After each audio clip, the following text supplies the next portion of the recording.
Imagine a time, long ago. The world was young, but its heart had grown old and hard. People had forgotten the simple truths. They had forgotten how to be kind to one another. Their thoughts were filled with selfishness. Their actions were filled with violence. It was a world drowning in its own mistakes, long before any rain began to fall. The connection between humanity and its creator was stretched thin, almost to the point of breaking. Everywhere you looked, you could see the results of this brokenness. It was a loud, chaotic world, where the voices of anger and greed shouted down the whispers of goodness and peace. In the middle of all this noise, there was one man who was different. His name was Noah. He was not a king or a great warrior. He was a simple man, a husband, and a father. But in his heart, he carried something that had become very rare. He carried a sense of what was right. He still listened for that quiet voice of guidance that everyone else had chosen to ignore. While the world rushed madly in one direction, Noah walked a different path. He found favor in the eyes of God not because he was perfect, but because he was willing to listen, to learn, and to live in a way that honored something greater than himself. One day, God spoke to Noah. The message was not one of comfort, but of a coming sorrow. God saw the corruption that had filled the world, and decided that a great change was needed, a cleansing. God told Noah of a plan to send a great flood, a torrent of water that would wash over the entire earth. It was a heavy and terrible thing to hear. The world Noah knew, every person, every creation, was going to be washed away.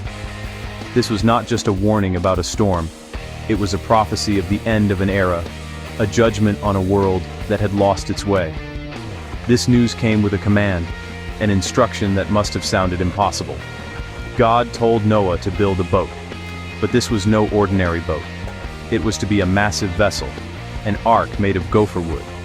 It would have many rooms and be sealed with pitch to make it waterproof. God gave him the exact dimensions, a blueprint for a ship larger than anything anyone had ever seen. The purpose of this great ark was not to escape, but to preserve. It was to be a floating sanctuary, a vessel of hope designed to carry the future through the storm that would end the present. It was an act of faith demanded in the face of an unbelievable future. So Noah began to build. Can you imagine it? In a dry land far from any great sea, a man starts building a giant boat. His neighbors must have watched him day after day. They saw him cutting the wood, shaping the beams, and piecing together this enormous structure. At first, they were probably just curious. But as the ark grew taller and longer, their curiosity surely turned to mockery. They would have laughed at him. They would have called him a fool. "Old Noah is building a ship on dry land," they might have shouted. As the sun finally got into him, their taunts and jeers must have echoed with every strike of his hammer. But Noah did not stop. He had heard the voice of God, and that was the only voice that mattered to him. His faith was stronger than their doubt. His obedience was louder than their laughter. He trusted the instruction he was given, even when it made no sense to the world around him.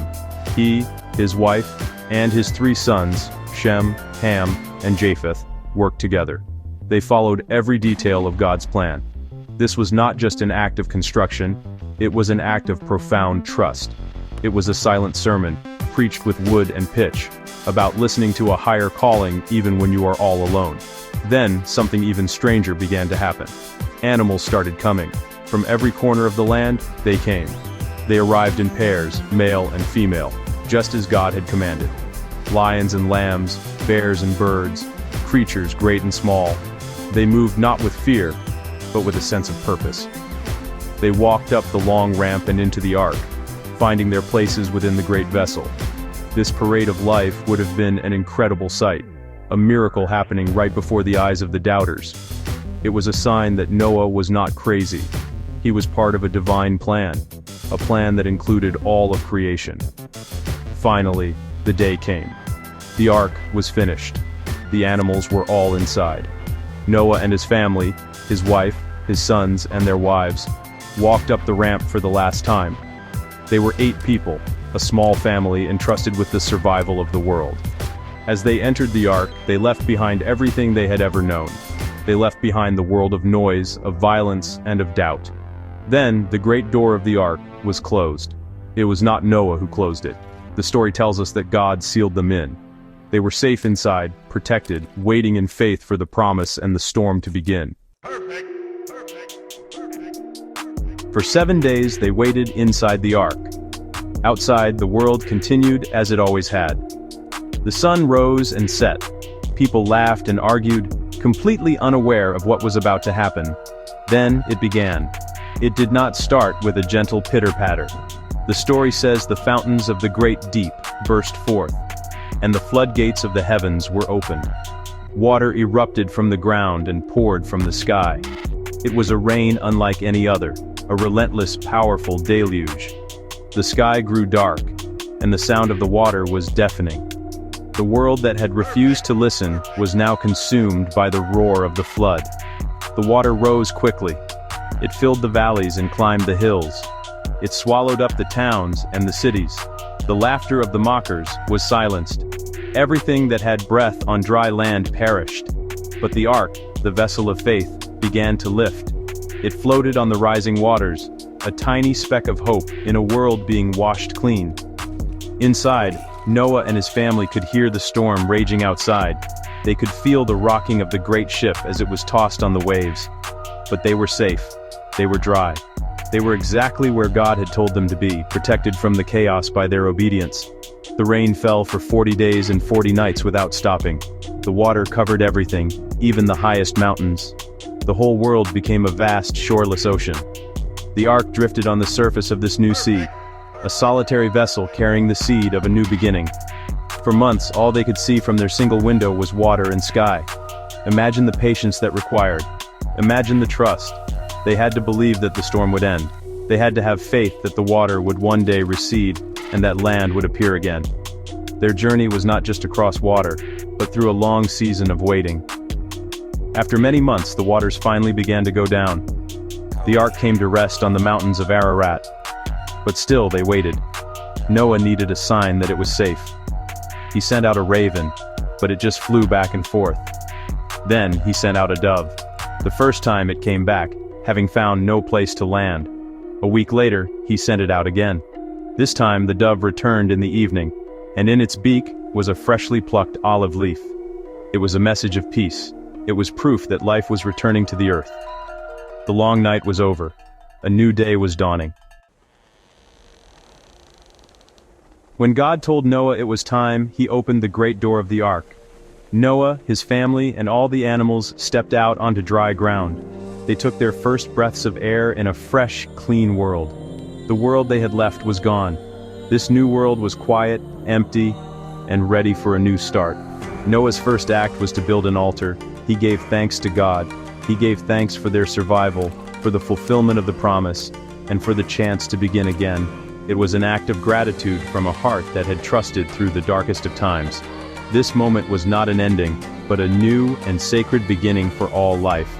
God then made a promise, a covenant, with Noah and with all living creatures. God promised to never again destroy the earth with a flood. It was a promise of mercy and patience. And to seal this promise, God placed a sign in the clouds, a rainbow, a beautiful arc of color against the sky. The rainbow was not just a pretty sight, it was a reminder. It was to be a symbol for all future generations. Whenever people saw a rainbow after a storm, they would remember God's promise. They would remember that even after the most devastating storms, there is a promise of peace and a future. This ancient story of a great flood is more than just a story about a boat and some animals. It speaks to us today, right where we are. We all face storms in our lives.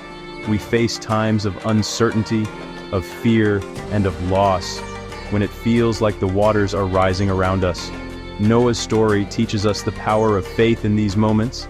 It shows us the importance of holding on to what we believe is right, even when the world around us is laughing or heading in the wrong direction. It is a story about the strength that comes from listening to that quiet, guiding voice within.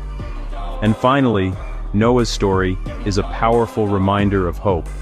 It tells us that no matter how dark the storm, it will not last forever. The waters will recede.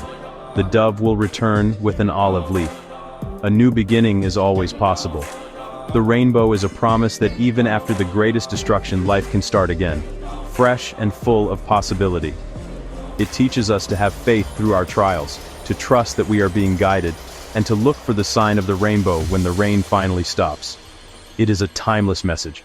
Hold on, have faith, for a new day will come.